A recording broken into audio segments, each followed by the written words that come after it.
To those joining us online, we are preparing for the next session, so please wait for a few more minutes.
You know why he went back to France?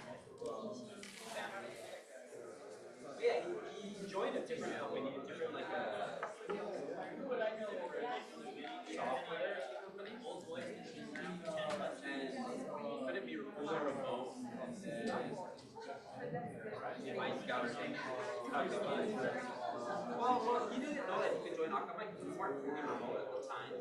But once we changed, I approached our director and I said, hey, reach out to this guy again. He's ex-Akamai. He just wants remote. And I pushed him to apply again too. They connected. Because they knew each other. We hired him back as a partnership.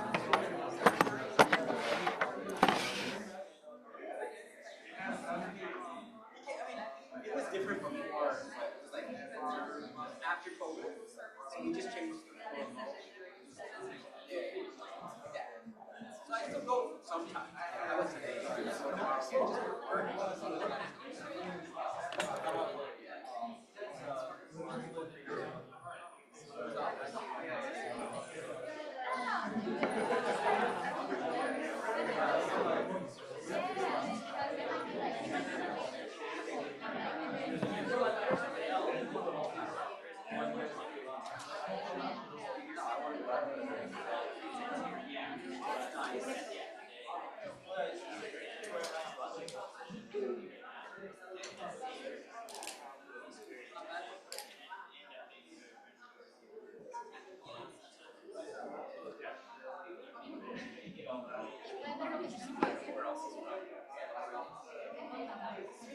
You gotta sit over there. Very, very proud.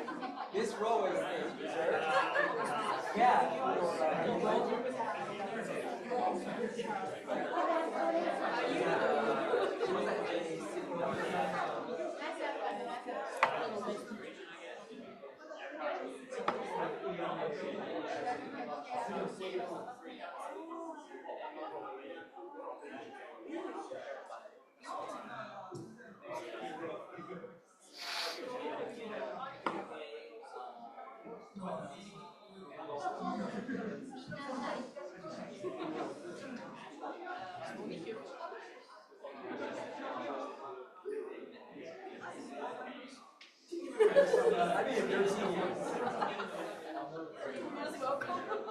I mean, you're barely getting the surface.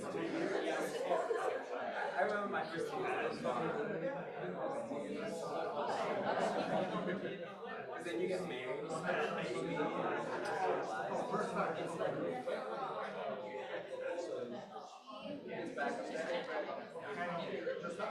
I'm tired all the time. A year and 5 months. I'm tired. I'm always done.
待ってね、ワイプが抜けない。いや、石パネでワイプ。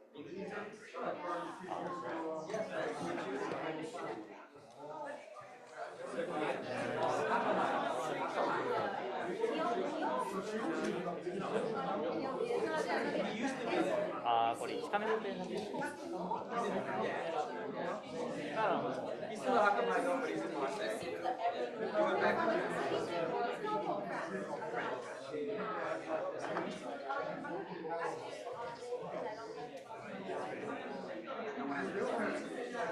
It's a special order for today.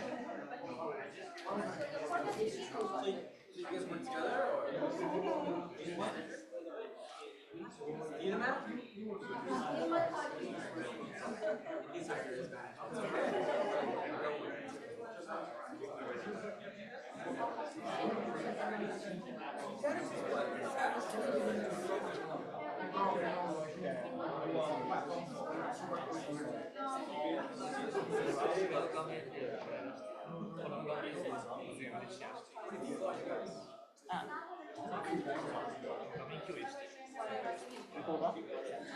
Ah, そういうことか。それは画面共有しなくてダメだよ。画面共有が必ず必要なものかしなくても大丈夫なんです。もう臨時ない中に時間だけしてから。画面共有をするなんか意図はあるかないか。ただしちゃってるだけなのか。時間抜けならしなくていいんだよ。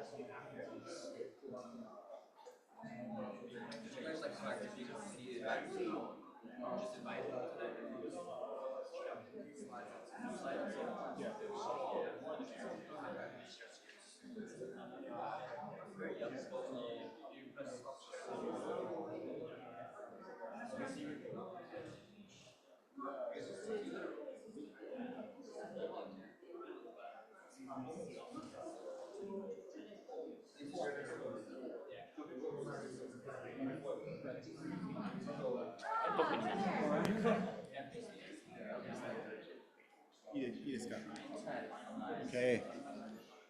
Hi, everyone. Thank you. Sorry. Thank you so much for coming this evening. I really appreciate. Sorry, we took a little time to set up everything. Hold on, I've got a little bit of echo here. Here we go. Where is this? Yeah. Here we go. Okay. Yeah, thank you so much for making some time late in the evening. We actually do those meetings a little bit earlier usually, but we have some people watching us from the US, and we wanted to make sure our friends and hiring managers in the US can also watch this conversation. So I know we have about until the end of the hour, so I will speed up a little bit to catch up for the time that we lost. Yeah, again, thank you so much for coming today. Before I introduce everyone and introduce myself as well, I want to share with you just one photo or one visual that I actually generated with AI earlier this morning that for me represents, well, at least for me, the image of recruiting in Japan. This is pretty much what it looks like. So here, just to bear with me and let me explain. The hiker here represents the candidate who is about to choose where to go for his next job, right? The light over there is hopefully your company or your competitor, but hopefully it's your company. And the bridge represents the actual candidate journey, right? So where you have a plank, each plank of wood here is representing a step and a connection with candidates and your brand, right? So if you think about it, the bridge represents the perception of your employer brand. And you can see also the other bridges on the left side that are not as pretty, feels a little bit risky, same as well for the employer brand of a company here. So, and if you have too many planks of wood missing, candidates will fall through, right? So here it's really my kind of why I'm showing you this is because, again, the bridge helps us understand and visualize the complexity of recruiting. There's so many things, so many planks represent many aspects of what makes recruiting more and more sophisticated. And hopefully, thanks to our speakers today, we will be able to come back with a few ideas or a few extra planks to make our bridge stronger and to attract better candidates. So without further ado, let me introduce. So by the way, yeah, before, so my name is Fabien. I'm from Hire Planner. I'm the founder and CEO of Hire Planner. I've been in Japan for 20 plus years. I stopped counting. And I used to manage the recruiting at Apple Japan and also Tesla Motors. My specialty is in talent acquisition, HR systems, and employer branding. Our company, just to really quickly, our company is, again, HR tech. We don't do headhunting, so we're not a recruiting agency. So, but we help companies, we connect with their ATS, we help them advertise on multiple job sites in Japan. So again, it's Japan focused. We help companies manage agencies. We do events, we do employer branding, content creation, and the only thing that we don't do is recruiting. Yeah. Okay. Without further ado, let me introduce you to Kohei Ito-san, who is our first speaker, who comes with 16 years of agency recruitment experience. He's specialized in IT and tech-related staffing needs. He's been awarded multiple times Top Consultant of the Year for Skill House and also Global Empresaria Group. I hope I'm pronouncing correctly, yeah? And also he basically supports companies, startups, and also large enterprise as well, right? So thank you so much, Ito-san. Please give a round of applause to Ito-san. Thank you so much for coming.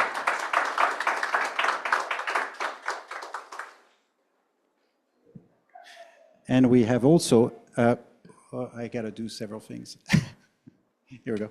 So, and then we also have Erina Uozumi-san. Thank you so much for coming, Erina, who is the head of talent acquisition at Lenovo Japan. She comes with 17 years of recruiting experience in Japan, with in-house and also agency experience. Former regional TA manager at CBRE, half Japanese, half Colombian, with multicultural background. Specialist in talent acquisition, employer branding, and university relations. And on the fun side, she likes to scuba dive. We're trying, Atsuro and I are trying to get her into triathlon, but we'll see. Okay, here we go. Okay, and last but not least, Atsuro Makino, thank you so much for joining us. He's the head of talent acquisition for Chubb Insurance Japan. 11 years of recruiting experience, in-house and agency as well. Formerly at Korn Ferry RPO, leading large enterprise like HPE and also Takeda. Former trader as well at Lloyds Bank, and with an entrepreneur background. He used to manage his own business, a logistic company, right? Born and raised in Peru, expert in talent acquisition, employer branding, and process improvements, and passionate about triathlon. And he's got an ultra marathon coming up this April. And also passionate about car racing. I signed up for the same race, so we'll be competing. Yeah. Okay. Okay, so before, oh, and also I forgot, obviously, we want to thank CIC and Venture Cafe for providing us the wonderful venue today here, and also SparkUp for helping us to make this event a little bit more fun, and you will understand in a second. So I would need, sorry, I'm going a little fast, again, just to catch up. If you could take your phone and scan this QR code, is just for us to, since we introduced everybody, we'd love to know a little bit who is in the room, and we'll also share with you a couple of quiz-related questions. So I'll just give you a few seconds.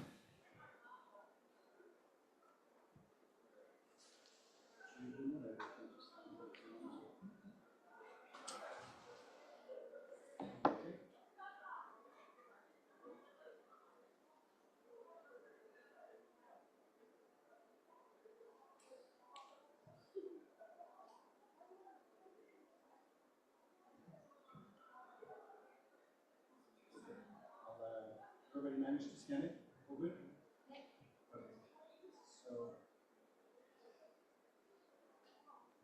Okay, so first, if you could share, this is just to practice, we'd love to know who is in the room today. If you could let us know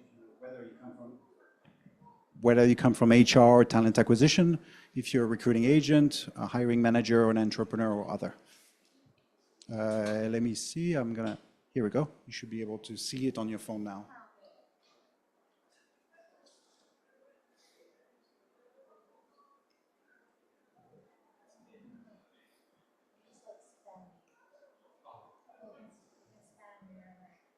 All right.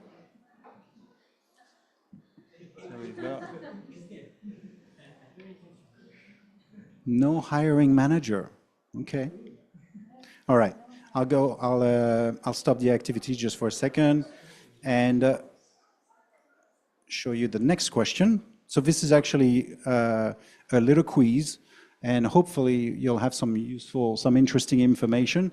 And those numbers are actually provided by Ito-san, so thank you so much for giving us that information.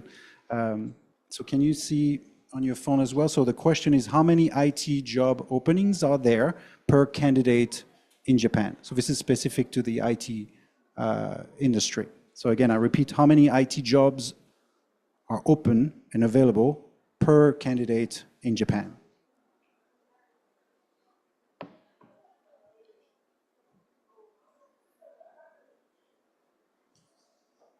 Okay.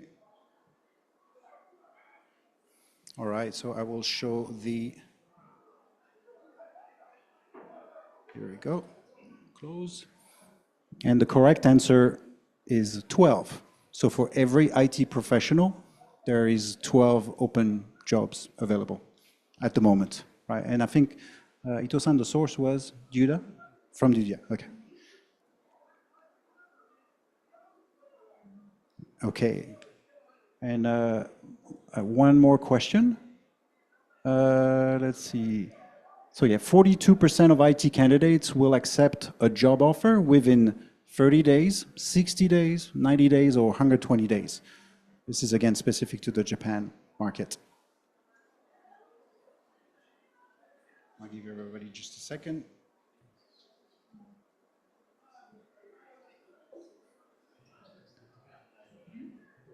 Okay. Who's playing?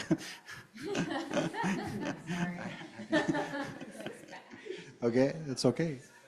Okay, let's take a look at the answer. Closed. So this is actually 30 days, right? So 42% of IT candidates accept their job offer within 30 days. Okay, and this is the last exercise. So I will show you here. Okay, so this is in one word. Please explain what is for you the biggest challenge recruiting in Japan. Okay, so you will see a list of keywords. You can actually click like if you agree with some of those keywords, or you can type and give your own suggestion.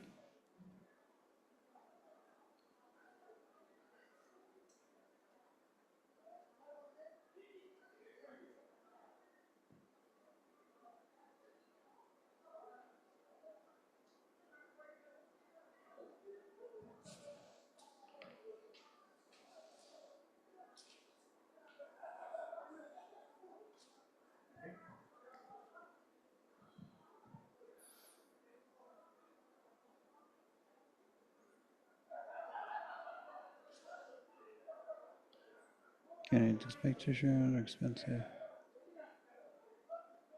assimilative, active expert. Okay, I'll give just a few seconds and okay.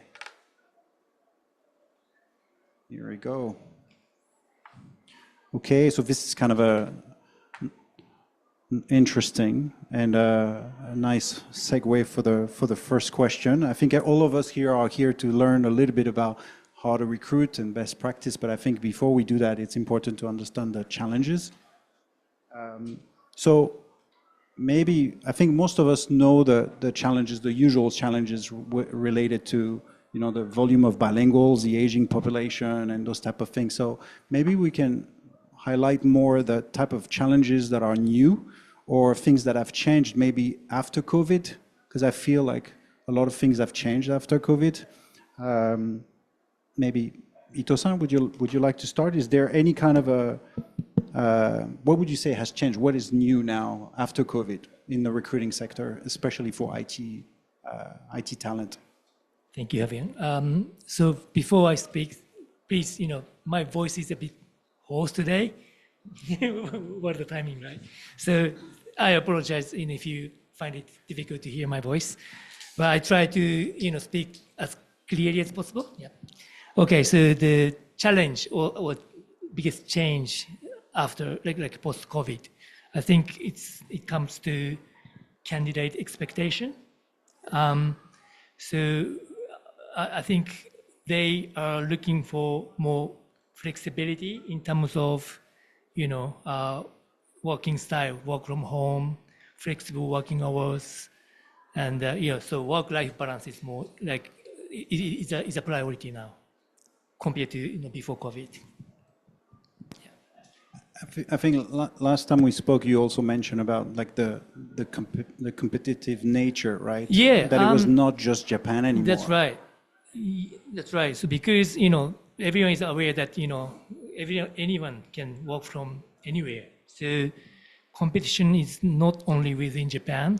So now, like global companies, you know, overseas companies, they are trying to hire talented people overseas, including Japan. So you can stay in Japan and work for global companies overseas. So this is like a new challenge. So you're not only competing against companies within Japan, but also overseas. And I suppose the currency now, the Yeah, yen that's value right. is not helping Exactly. as well, right? That's right. So some companies hire, great, the talented engineers in Japan as a freelancer or using like EOR services. So they can pay salaries in dollars. Now Japan's yen is pretty weak. So many talented engineers are willing to, get salary in US dollars. Yeah. Thank you. Irina, what about you? Hello. Okay, this works. Okay. So yeah,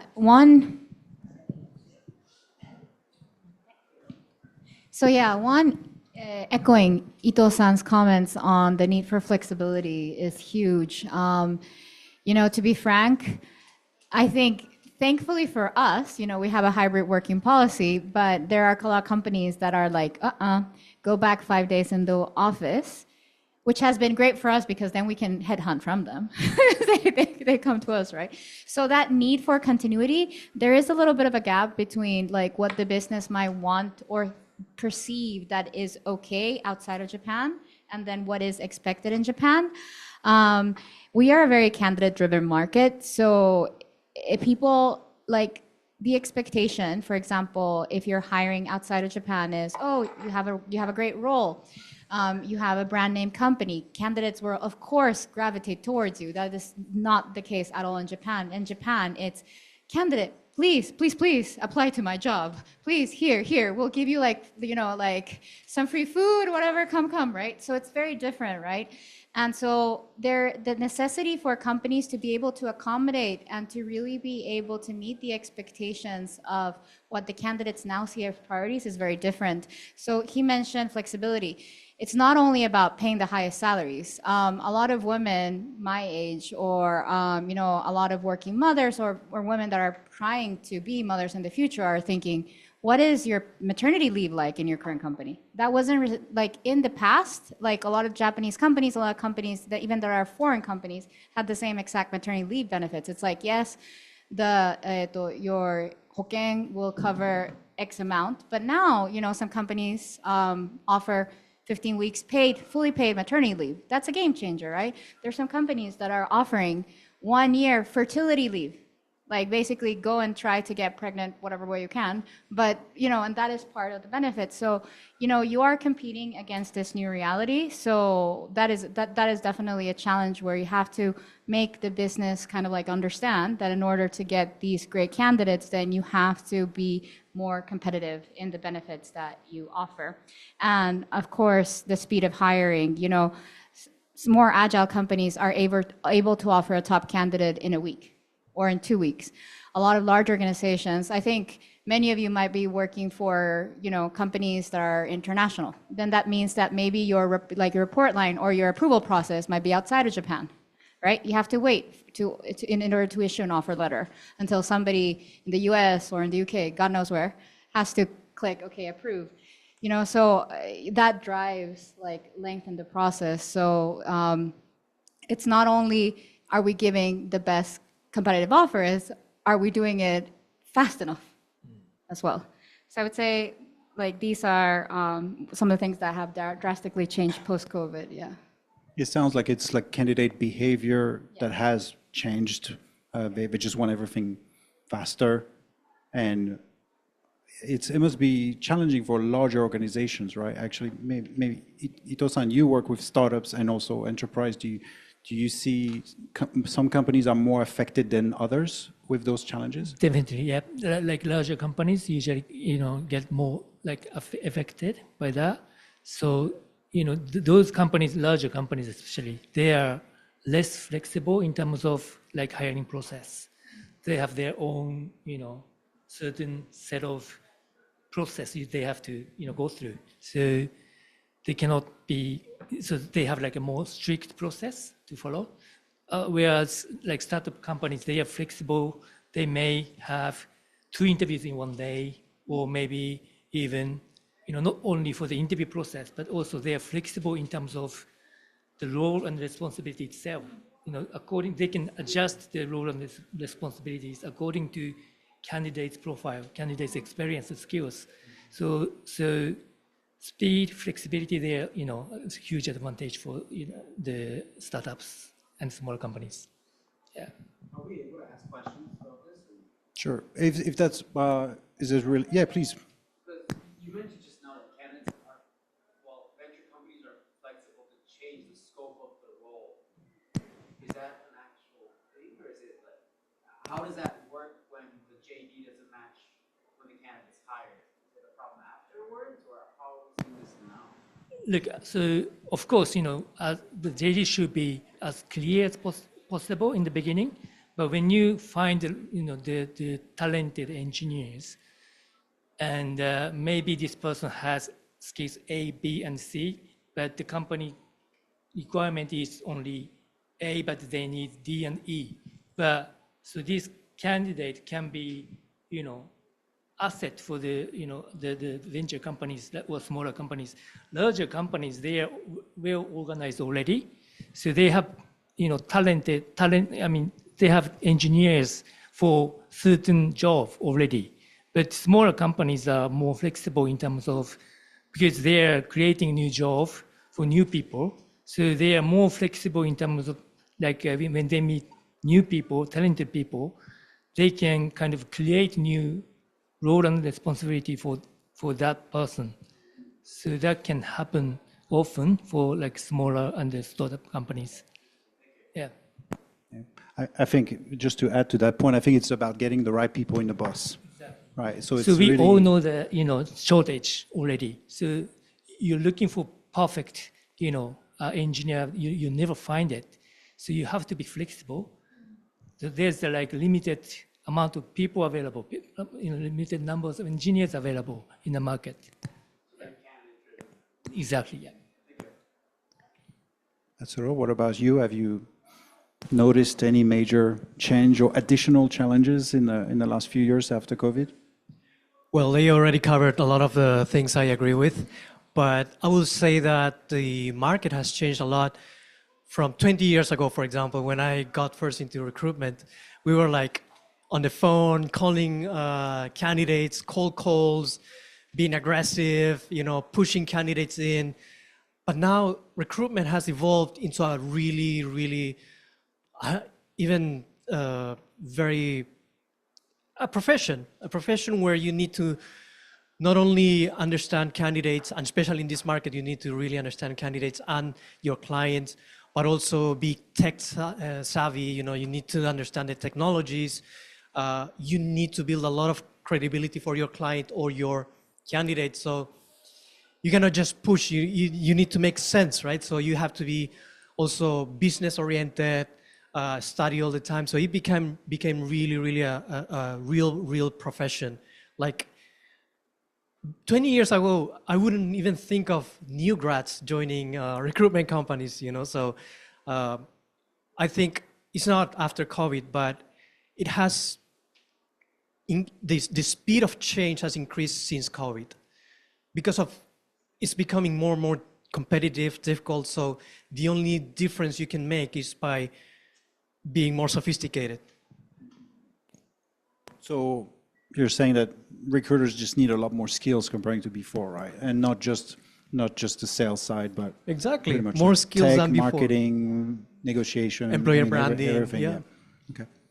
So what about the recruiting mistakes? I mean, I'm on the startup side. I used to be in TA. We've got agency. I'm sure, Ito-san, you see a lot of mistakes from some of your clients. You don't need to mention them, but you can just share their mistakes. Okay, yeah. So we all know that it's a candidate-driven market. So you guess right, there are many opportunities for one candidate, 12 possible opportunities for each candidate. So speed wins. So biggest mistake is the process. If you take too long, so many interviews, the gap between the interviews, late feedback, those kind of things, candidates would drop off in between. So that's the major mistake they make. And another thing I want to mention is I think the company underestimates candidate experience. What I mean by that is you have to be connected and kind of you have to give good experience for the candidates. Lack of that by for example, long interview process is one of them, and kind of vague assessment criteria or weak JDs or maybe delayed feedback or those kind of things that can give really negative image for the company. So you have to be aware that it's candidate-driven market. Candidates are in the position they can choose the right position for themselves. So companies they're judge. Of course, they're judging and evaluating candidates, but at the same time they have to have this in mind that candidates are also choosing one company out of 12. So that's the one big mistake they can make. Yeah. No, I mean, to that point, you have to especially be careful around new grad recruitment. If you have something weird or not so pleasant or a bad experience in the recruitment process, it will be all over X. I'm not seriously. So that's something that you didn't have maybe 5-10 years ago, but now you get criticized very fast. So you have to be really careful about how you manage your process. But I think in terms of recruiting mistakes, I think most of us here, in the first quiz, we're either in the TA profession, recruiters, or we're looking for candidates, right, or entrepreneurs, right? So one huge mistake is that as a TA or recruitment professional, sometimes we underestimate that we are the SMEs. And so what I mean is that we see candidate profiles and resumes every single day. We see the market every single day. That's our bread or butter. We are seeing so many CVs that we're kind of, have a whole database inside your head. So when a hiring manager or the business requires a certain skill set or a certain person, a perfect person, you really need to be able to offer a real solution, not a unicorn. And what I mean by this is, if this person does not exist in the market, it does not exist in the market.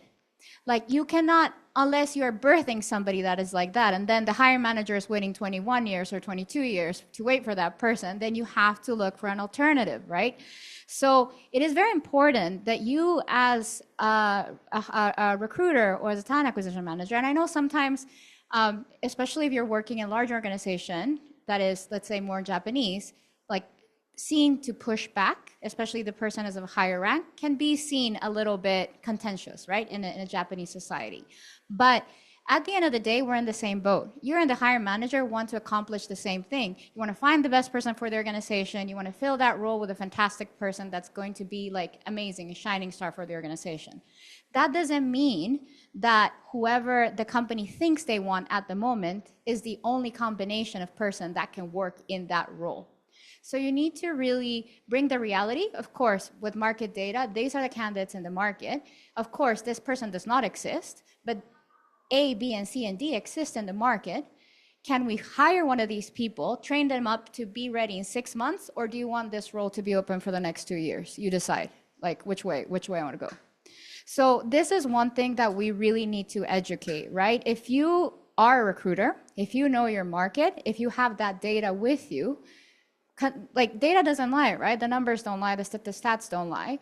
Use that to find a solution. Think of other ways that we can fill that headcount. Think of other ways that we can find a solution to that problem. So I think now, what Arturo said, right? Now recruiters or talent acquisition professionals have to have more skill sets. We have to provide solutions, not only people. Because sometimes the solution is not people. Sometimes we might already have that person in the organization, but we're just not putting the dots together. So we really need to be solution first. So I think That's kind of like one of the biggest mistakes is trying to find that unicorn that doesn't exist and then just kind of waiting for it to happen. Because it will not. Atsuro, do you have anything you...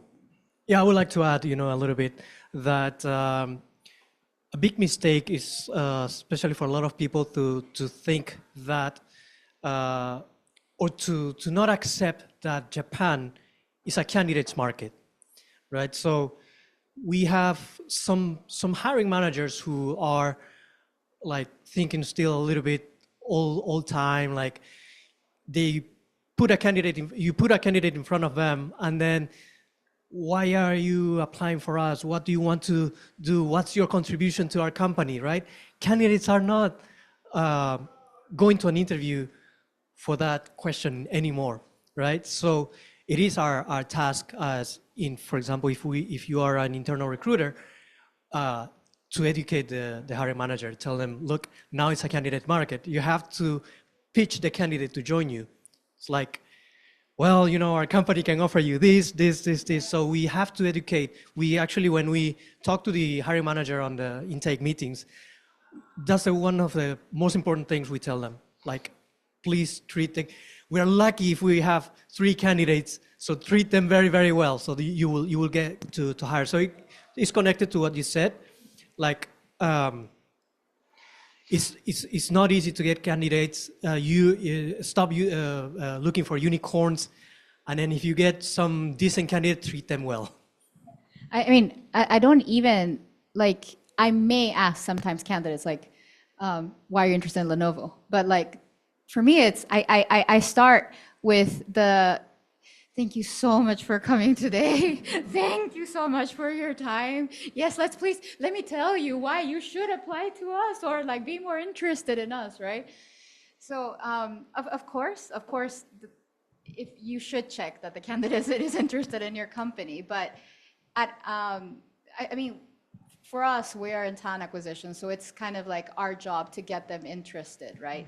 At least I see the first recruiter interview as, I am here to see that you have the skill set, but like in your CV, if the skill sets match, you can kind of tell by the skill sets that if it's going to be a match, and then the technical interview might be done by the actual hiring manager. But as TA, your first interview should be kind of letting them know about the culture, selling yourself, selling the company, letting the person feel like good. And if that person is not 60% more interviewing your company by the time that you have finished that interview, then you have failed, my friend.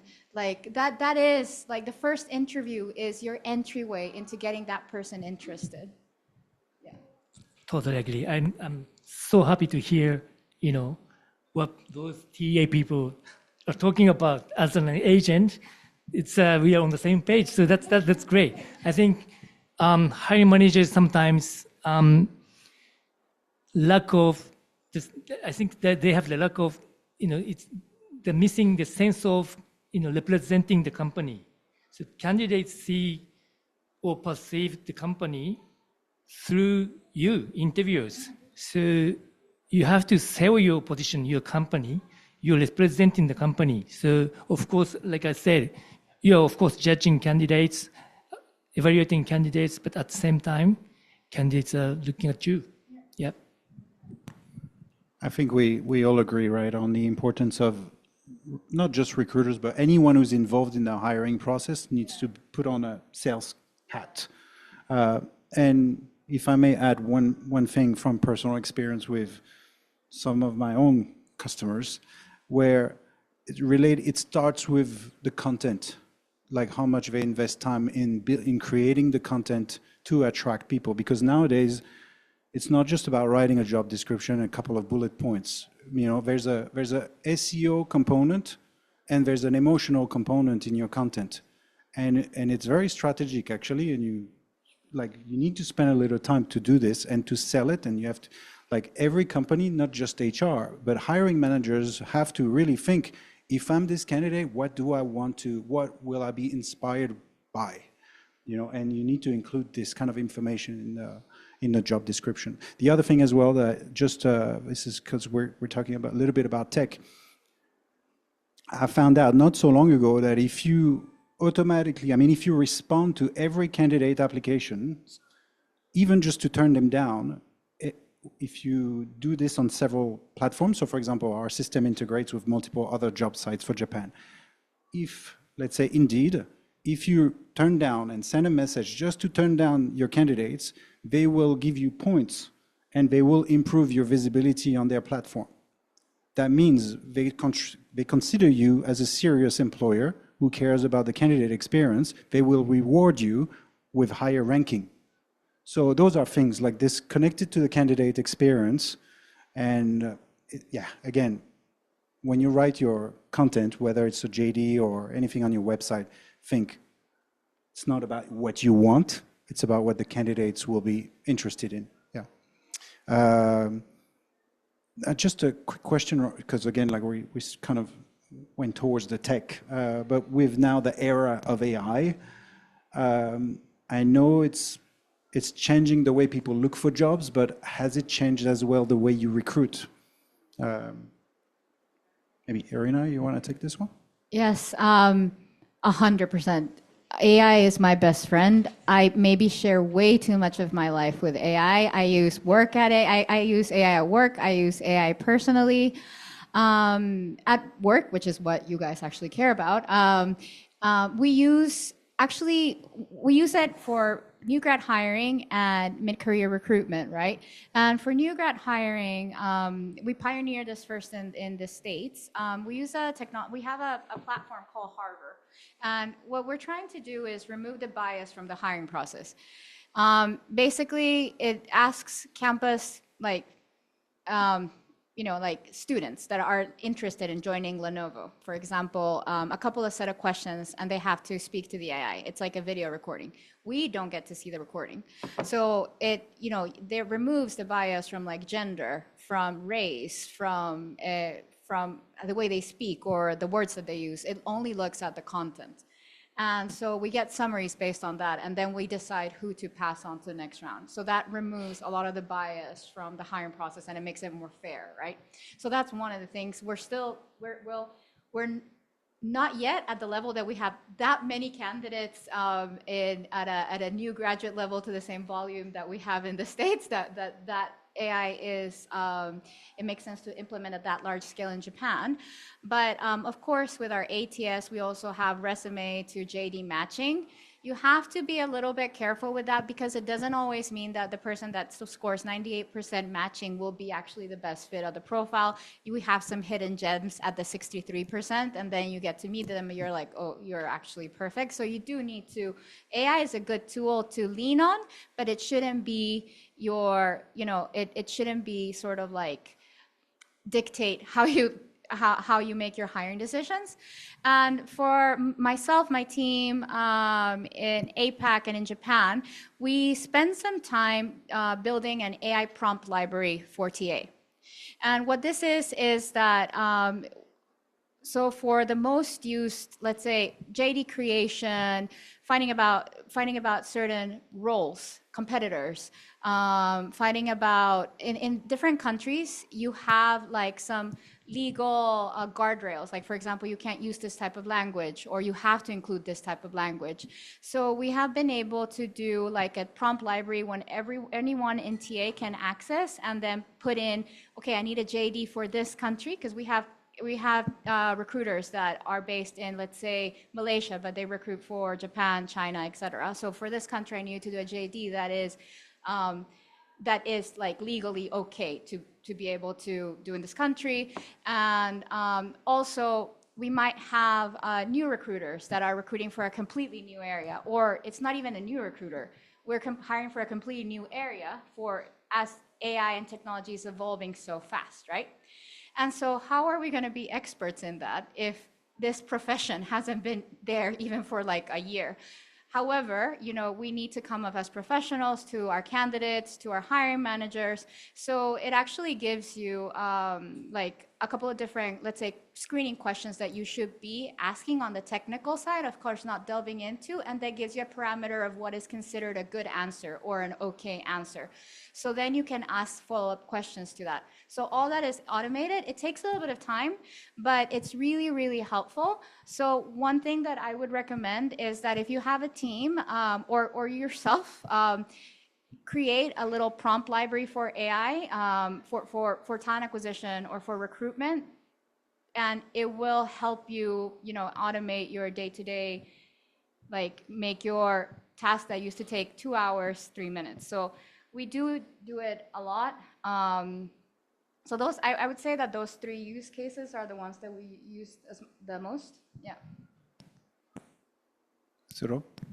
Now that we're talking about AI, it's important, for example, when I interview people, I try to see if they are AI curious.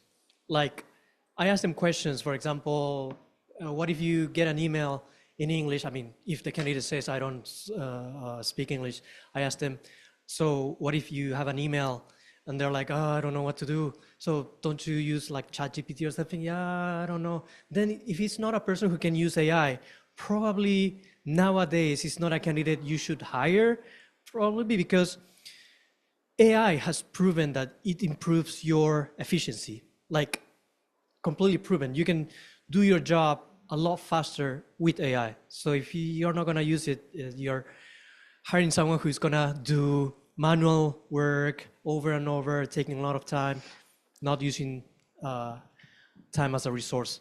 And then one thing that benefited me personally was that I learned programming when I was doing trading. And I was like 35 or 36 years old, so I was already old and start learning programming. And that helped me to also automate recruitment processes, like when we need to make an offer, when we need to get information from here to there, when we need to make reports every week, then everything is done by pushing buttons. So again, back into the first thing I spoke about, that you need to be tech savvy. It is super, super important. So AI, yes, absolutely, very important. What about you, Ito-san? Is there any kind of a specific tool that you've started using?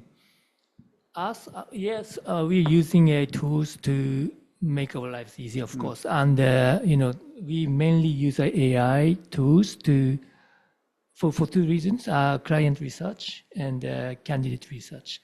I mean, AI quickly surface company information, and AI can provide us like funding information, margin information, like who's hiring kind of information as well. So we use AI for that, and of course candidate sourcing as well. But I see one challenge because candidates are also using AI. So they are using AI to format their resumes. At the interview stage, they're using AIs to guess what kind of questions the interviewers are asking. So we have to be reminded that candidates are also using AIs. They may be, the resume looks very good, but sometimes they are trying to kind of hide the reality on the resume. Of course, they cannot, put false information but they can make it look nicer using AI. So we have to be, aware that candidates are also using AIs. And just to add to the point, a lot of candidates are using AI during interviews. So we've had cases of that, and to be honest, I've been so impressed that I think if you're that savvy and if you can kind of figure out how to use AI to give these answers real time, then I kind of want to hire you. But we've had this type of cases for like in new grads, right? Where you've seen this, right? That they're very, very tech savvy, and then you come to the point like, okay, if you can actually do this job at this speed while using AI, is that really a bad thing? But so there, that's more of an ethical debate, right? And but you do have that. So I recommend that you have at least one interview in person if you want to see if the person can really do it, like the job or not. But yeah, no, it's different times, right? Is there any kind of like automation or AI systems that you would not want to actually roll out?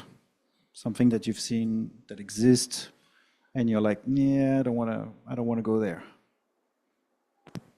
Probably, I've seen in other places, or I heard that some AI does the screening for you, and I keep telling a lot of people that recruitment, you need to be very intuitive. You know, you need to grasp things that the candidate doesn't tell you, especially in Japan, where people really don't tell you what they really mean. So that intuition is something AI cannot really overtake. I suppose that everybody now would like to have some concrete ideas and recommendations, some best practices, so that we can all go home and think, oh wow, I'm going to apply this tomorrow. So from your experience, would you mind sharing some of the things that you've seen that works in Japan to attract candidates? Maybe Irina? Yeah. One big thing is that we, as recruiters, talent acquisition professionals, work so hard trying to get a good candidate in front of the hiring managers or in front of the business. And you have to remember that, and I think like the enterprise has to remember as well, that this is not a single person's job. This is a team effort, right? So you need to train the hiring manager, and this has to be a default. You know, at my company, we call it license to hire, but like we do not let people that have not had training in front of candidates, period. Because candidates need to have also a very positive experience. I have the 730 or 640 rule where 60% of the time you interview the candidate, you tell them about the role, etc. 40% of the time you sell the company, you sell yourself, you sell the team, you sell the role. Like this is crucial, because if you have a candidate that's one good candidate that's interested in you, that is your time to really get that candidate like locked into you. Because there are so many other companies that might offer, you know, faster, that might have, you know, a bigger stock package, etc. But what is going to make the difference is that human element. Because at the end of the day, people do want to work for companies, but people want to work with people. They want to work for you. So if you're the hiring manager, that person wants to know how you are going to be as a manager. How will their career look like under you? So I think we really forget the basics sometimes, right? So it's a group effort. So you really need to partner. So again, the skill sets of recruiters have changed. You really need to partner with the business. You're not, you know, you are their recruitment partner. Together, we're going to bring this person in. It's not me. No. It's together we're going to do this. So I think that is one thing that you need to, like, you can start today. And what I mean by that is create a manual for hiring managers. It might take, you might think, okay, it takes a lot of time. No, you have Copilot, you have ChatGPT. Tell ChatGPT, make me a skeleton of how to train hiring managers. I work in this organization. Or if you don't want to tell the organization name, I work at this type of organization. Gives you a skeleton, then tweak. And if it takes too long to do that, constantly for hiring managers, like, record yourself doing it. And then for every new manager that is training an organization, make it part of the onboarding training. Send that to L&D. Be like, incorporate this. Make sure that they do this, right? Or even you can send it before an intake meeting. So I think, like, because we have so much technology, we have so many tools at our disposal to be able to do this. Yes, it takes a little bit of time, but it reaps. And you cannot do it only once. Do it, quarterly, or do it every 6 months, but get this part done. And the second portion, which goes along this, is constantly collaborate with your hiring managers and the business. Recruitment is not a one-time thing. you're always going to have attrition. You're probably going to need like the same type of person 6 months down the line because, you have a new project or whatnot. So you need to create a consistent pipeline of candidates. That means you're not gonna have a good sort of like candidate experience if you invite the candidate 6 times to come and meet you and just catch up and it's like, hey, like, what are we doing here? Like, what are we, right? No, like, talk to your hiring managers. It's like, okay, we own this relationship. We're gonna have this. You want to hire 6 months from now? Fine, we'll start looking together. But you have to take this candidate on breakfast meetings, on coffee meetings. By when are you gonna get the head count? How are we gonna engage them for the 6 months without making them feel stringed along? So that's something that you really need to work together in tandem and make sure that this is like a shared ownership, like your parents. You're both parents. You're trying to bring a child. I don't know. Like, I'm not a parent. Maybe you can tell by my analogy, but you're in this together. And I think that's something that you can hopefully take home and start kind of like, if you're not already doing it, applying it today. That's most important for me. Well, I mean, what I'm going to say is very related to what Irina said. Is that when you meet a candidate, especially if you are in a internal recruiter, you're representing the company. You are the face of the company, right?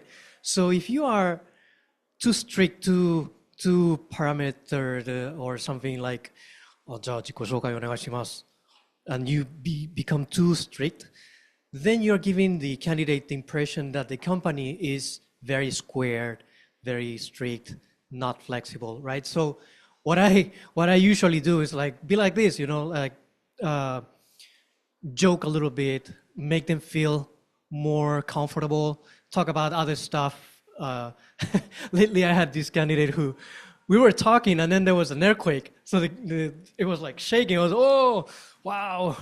Like we started to joke about a few things like, wow, imagine if that happens in the real interview with the hiring manager. What would you do? So every time I find a way to connect with the candidate with something to talk about, like what's your hobby? What do you do? Then we establish this thing that by the end, when I receive feedback from candidates, it's like, yeah, you gave me the image of the company. Right? Without saying it, without telling them directly, our culture is like this. I didn't have to. Just by how I acted, they said, well, your company seems to be a very nice place. Right? So it's important. And now, the other thing I wanted to talk about, if you are a recruiter, and again, it's part of being a skilled recruiter, you have to go out there. You cannot just do your job in your office every day and then go home. Of course, we want to do that, it's comfortable, but it's very necessary to, if you are the face of your company, to go out, network with people, right? This thing, we're networking with, we're competitors somehow, but, or sometimes we're also business partners, but it's this human thing that put us together and make us do business better. Right? So candidates will trust us more when probably they will see a picture of you on LinkedIn by chance and they will tell you, yeah, I saw you. That creates that little connection where you can say things. So yeah, go out there, be visible. Ito-san? Yeah, and this is really heavily related to what those two mentioned. The important thing, clear value proposition. So you have to ask yourself, why should the candidates choose you? So what you can offer to the candidate, you have to understand candidates' needs, candidates' motivation, what motivates candidate. So I think I'm keep saying this again, but you're judging candidate, but of course candidates are always judging you. So that's one thing it's really important to be succeed in hiring IT talent. Second, of course, this is the candidate-driven market. Speed is critical.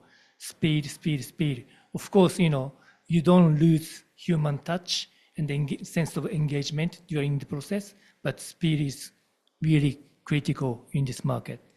And you need to give candidates kind of quality of like process, like experience during the whole process.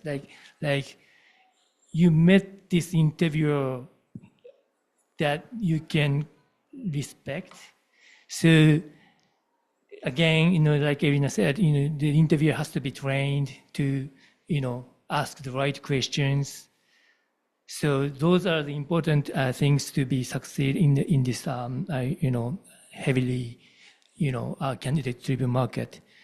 One small thing I want to mention is, I think JD, job description, is really, really important, especially if you are not like large company, startup, they don't know you.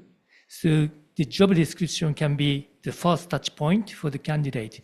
So it has to be clear responsibilities, not too many requirements that gives candidates, oh my God, I don't think I wouldn't fit this position. So make clear JD, and that attracts candidates. I think this is very important. Sorry, just one thing. Just following on Arturo's point about networking. This is not like overarching strategy, but just on a more micro level, depending on what you're recruiting for, attend industry events. And I'm not talking about recruiting events. I'm talking whatever industry area, niche segment that you're hiring for. You will see me at every tech conference. I will not be understanding a lot of the content, but you will see me there in the chance that I can find people from competitors, qualified candidates, and get a lot of meshi. And I've done, and you knows, I've been doing this since I was in agency. And when you start really getting that industry knowledge is when candidates really start respecting. You can connect, and then other candidates will introduce you to a larger network. So while the age of technology and AI, yes, let's use technology, but good old-fashioned networking still works. And I think we forget about that. So get yourself out there, get your team out there. Do not forget that part. Thank you. Just real quick, this is just like regular tips from my experience when I was working at Apple and Tesla. Again, it's very important to educate to what you were saying, to collaborate with the manager and explain them. For me personally, pressure interview doesn't work. You will never be able to see the real person, like they will be on their fence. And I don't know if it's all about creating this baseline. You have to be super friendly, super welcoming, create a baseline to evaluate them. You will make better hires by treating them nicely because they will put their guard down. So that's one thing. Going back to your comment on the JD, maybe JD seems like very like atarimae, for everybody, but you would be surprised the amount of really crappy JDs that are out there. And also you have different type of content for foreigners and also for Japanese. You have to think, foreigners, if they see a list of skills that they need to have, if they don't have it, they will be applying anyway, and they will say, if I get the job, I'll learn. That's the mentality. Japanese people, if they see the list, they'll be like, I don't know how to do this and this. Even if it's two things, they will not apply. So you have to think about that when you write your content, because you will be missing out on perfectly good candidates just because you were writing a purple squirrel especially women. Even like statistically, women are less confident about applying to jobs that they're not like they feel that they're not qualified for. So statistically, I think if a man fulfills 70% of the requirements, he will apply, but women will not. So if you're worried about diversity in your organization, nice to have, don't write it. Just absolute must, and then spend more time on what you will be giving to the candidate. I don't know if we have a little bit of time for questions, but we started a bit late, so hopefully yes. But before we start questions, I'd like to just take the opportunity to kind of jump on what you were saying about getting out there. It's a nice segue for us to share with you our next event. Our next event is going to be on February 19th, and I always it was so not prepared. So I'd like to, again, for us, this is something that's very important for us at Hire Planner. We really believe that recruiting is like the music business, right? If you think about it now, if you want to grow your fan base as a music band, you need to go on tour. You need to go and do some live shows. And I really think that, you were talking about getting out there, going to networking meetings and those type of things, but it's also like sell your company. So what we're trying to do is we're trying to organize those type of events. We're trying to give the platform to companies to do their own show and to promote and so that they can engage with the tech community. They can showcase not only their job opportunities, but also their business, their technology. They can also create new business opportunities. And finally, it's all about entertaining, giving a good experience, sharing your knowledge, and hopefully inspire people to come and work for you. So if you are available and if you're interested, February 19th is going to be our next event. We will be using the entire CIC facility for it. So hopefully you can join us next time. And I will finish by saying thank you to our speakers and opening for the Q&A.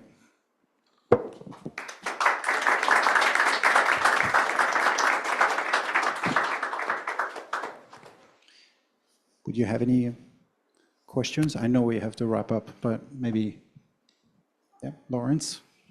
I think everybody can hear me. Okay.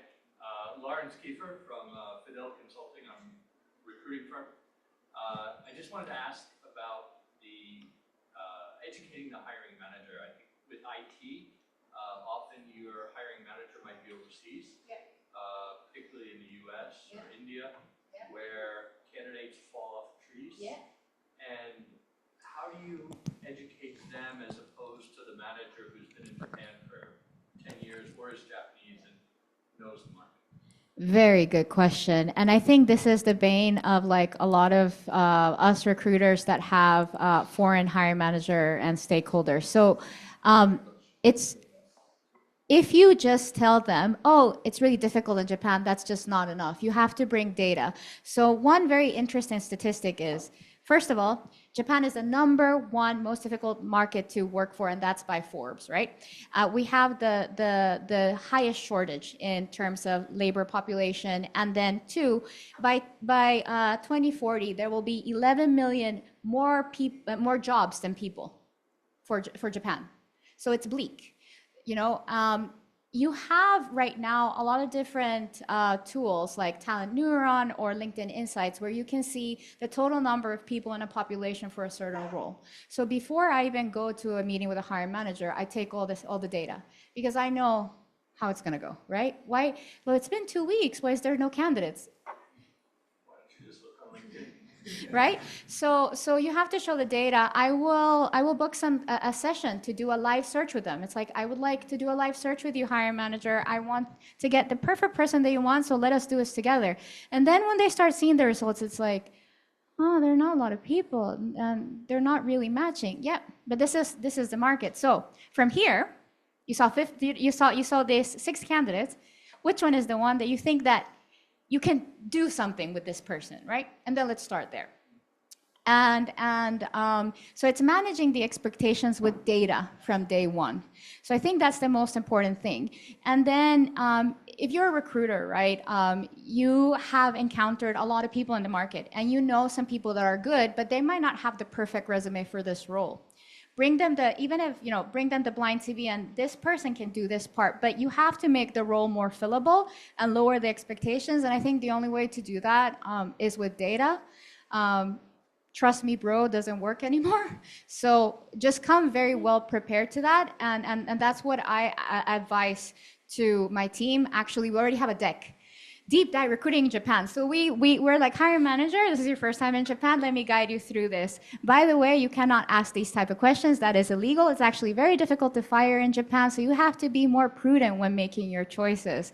Also, you cannot conduct drug tests. You cannot do this type of thing. Reference checks, you might want to make them, you might want to kind of make them optional, because it might actually scare some candidates from the recruitment process. 6 interviews, that's not gonna happen. So you really need to kind of manage and like cement yourself as an SME. It's like, look, I've been doing this, I know how to do this.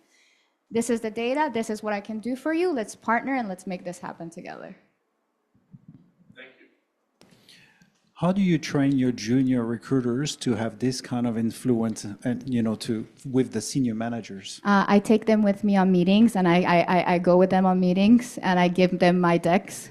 Yeah. Yeah, that's what I thought, because it takes a little bit of you need some experience because before you can have this kind of conversation with the managers. Yeah. Any other questions? One of the most shocking things I've noticed from major, large corporations that I've recruited for as a recruiter is their lack of compiling an accurate database of candidates who have applied in the past. A lot of times you'll send a CV and they may not be aware that that candidate has applied before, or it would seem like such a waste for a large corporation to have thousands of people apply every year, and if you go back 5 and 6 years, that's 50,000. How many thousands of people have applied, and they have not done anything with this data. What's your comment on that, and what's sort of tools that you guys are using for managing candidate database? Well, I think one of the reasons why a lot of recruiters don't check their database is actually they don't use the ATS. A lot of companies don't use it. And then second, they are overworked. There's so many admin staff, so many things that you have to do other than recruitment that it doesn't give you time to do your own search. So you end up relying on recruitment agencies who will give you the candidates you need, right? Or that apply to you 5 years ago. Exactly. So, yeah, it's a combination of those two things. It's 100% what you said. It's incredibly wasteful, and a lot of recruiters see it. You have to bring into the culture of like talent acquisition that the ATS is not optional. It's part of the job. And if you see the ATS as just like another admin point, then it's not going to work for you, right? Like, you'd be surprised how many recruiters feel like uncomfortable with Boolean strings. And like we use Avature, right? And how you use it as a talent base to find people. Like not everyone is aware of that. So in my previous company, we did recruitment 101. Like I did that for APAC basically, where I basically gathered all the recruiters in APAC. It's like, we're gonna learn how to do this. Like you might think you know how to do this. I don't care. We're gonna do it again, and really like go one by one into how to be able to use it as a database. Another thing that is actually really good is if you start doing events. And I was asked earlier, like, oh, your company did an event for this. Yes, actually, a lot of the people that we invited for event are people that had applied to us in previous years that maybe was like 5 years ago, but now they might have been too junior at that point, but now they were like perfect candidates for our event. So the whole team came together and pulled out lists from Avature, and we reached out to each of those candidates to invite them to the event. So like if you do events like that, leveraging your own database, it does refresh it, but at the same time creates that like hygiene like within the system. So it's a culture change and it's painful, but you have to do it. It's not going to be perfect year one, but hopefully by year 3, it will be like second nature to your team. Going back to your question, two things. You do have some people that are better than others to organize data, make reports and all. Some people like to do it well, some people don't. So I guess that's one of those skills that you need to look for when you hire recruiters. But the other thing as well is from my clients' experience, I've seen that some recruiters don't use ATS because they are forced to use a global ATS, which is not always suitable for the Japan market. They don't advertise the jobs on local platforms, and the platform is not bilingual. If they have an English-only system, the hiring managers or the interviewers, they don't want to use it. So yeah, so there's all those problems. They're using other systems to get the job done, so they don't want to use it, So there's a lot of complications like this, and that's kind of why we created our system, yeah. I'm going to ask one more question. I think you were raising your hand earlier, and I think we have to vacate the room after, so sorry about that. But we can ask questions and hopefully network a little bit just after. Yeah, yeah. Thank you.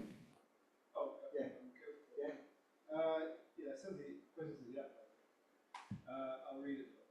Can you talk about a situation where you had to push for a new investment in new tools, like AI, for example, or a new vendor or an employment marketing push, but received pushback from the person that has the money? How do you convince a stakeholder on new investment in new tools or new agency or new investment when the ROI is maybe unproven or maybe proven to you, but not the person that holds the money? Is that a question from me or for okay? Yep. So, for example, right? My previous company and my current company, people know the brand as a product, but not necessarily as employer in Japan. What does this company look like? So, employer branding was kind of like, I don't know what it is like the most people would be like, yeah, I've heard of your company, I use your products, but I don't really know like what your company is like on the inside, right? Like how you are as an employer. So one of the things that that I'm very clear in my job is that part of my job is asking people for money. Like as head of TA, I need to have the money to enable my team to reach those goals. So I'm not going to be shy about asking for money. If my team needs money to make X work, then I'll do everything to get it, period. Of course, if you're asking, hey, I need a cold $50,000 to do that, people are going to be like, where's that going to come from? Where's the ROI? Whatnot? You're going to get pushback. And this is where you really need to play the cultural game, right? Nemawashi. So, even if you work for a large American organization or European organization, if you're working in Japan, chances are,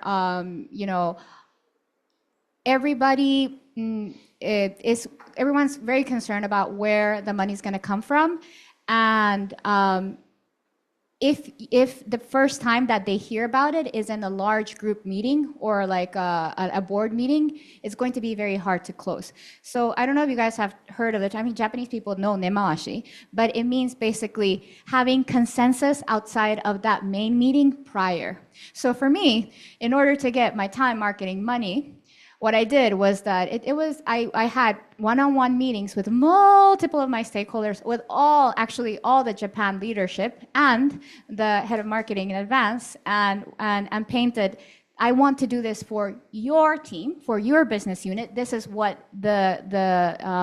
what is it called? Like the images are going to look like. This is what we expect the marketing is going to be, and we're going to be able to. Your investment is going to be just this much because we're going to share it with the whole company, right? So I had 14 individual meetings with different stakeholders to get this, this investment. And I of course also with marketing head, looking at vendors. What do you think about this vendor? For us, we're using a vendor outside of Japan because it's much cheaper, actually. But they have a very good track record with other international employers, and they even have done work in Japan. So I was able to provide 3 different vendors at different price points, and got the marketing, our chief marketing officer in Japan to tell me, actually, this is a great deal. This is cheap. This makes sense. So I'm like, okay, please say that phrase while we're in the board meeting. And she spot on, tag team me. So this is very important. You need to build those relationships in the organization prior to your money request.